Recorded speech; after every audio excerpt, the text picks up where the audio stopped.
बीकानेर को एक अलमस्त शहर कहा जाता है। अलमस्त इसलिए कि यहाँ के लोग बेफिक्री के साथ अपना जीवन यापन करते हैं। इसका कारण ये भी कहा जाता है कि बीकानेर के संस्थापक राव बीका जी अलमस्त स्वभाव के थे।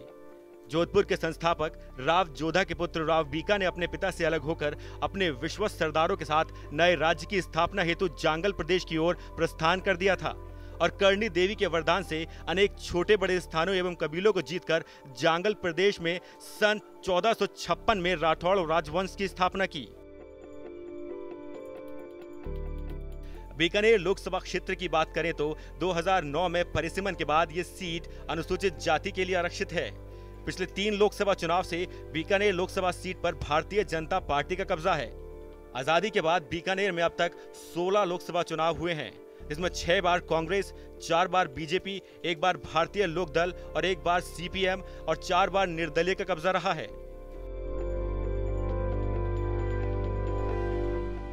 1957 से 1971 तक इस सीट पर महाराजा करणी सिंह 4 बार निर्दलीय उम्मीदवार के तौर पर सांसद रहे।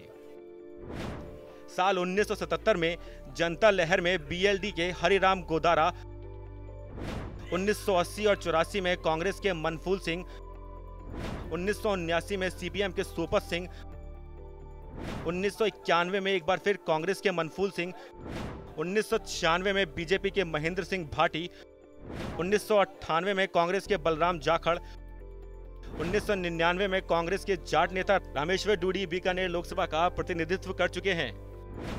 2004 के चुनाव में बीजेपी के अभिनेता धर्मेंद्र पर दांव खेलते हुए बीकानेर से उम्मीदवार बनाया। धर्मेंद्र ने भी उम्मीदों पर खरे उतरते हुए सीट बीजेपी की झोली में डाल दी, लेकिन 2009 के चुनाव में पार्टी ने धर्मेंद्र की जगह अर्जुन राम मेघवाल को अपना उम्मीदवार बनाया। मेघवाल ने भी 2 बार से पार्टी को निराश नहीं किया। मेघवाल इस समय केंद्र सरकार में मंत्री हैं। साल 2014 के आम चुनाव के आंकड़ों के मुताबिक बीकानेर संसदीय सीट पर मतदाताओं की संख्या 15,51,068 है, जिसमें 8,47,064 पुरुष और 7,44,004 महिला मतदाता हैं। बीकानेर में हिंदू आबादी 78% है और मुस्लिम आबादी 15%। 2011 की जनगणना के अनुसार यहाँ की कुल आबादी 22.91% अनुसूचित जाति और 0.37% अनुसूचित जनजाति है।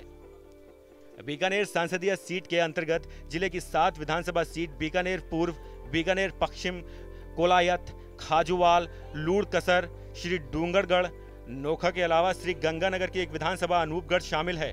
हाल में संपन्न हुए विधानसभा चुनाव में बीकानेर पूर्व, लूड़कसर, नोखा और अनूपगढ़ सीट पर बीजेपी ने कब्जा जमाया, जबकि कोलायत, खाजूवाल और बीकानेर पश्चिम पर कांग्रेस ने जीत दर्ज की। वहीं श्री डूंगरगढ़ सीट पर सीपीएम ने जीत दर्ज की।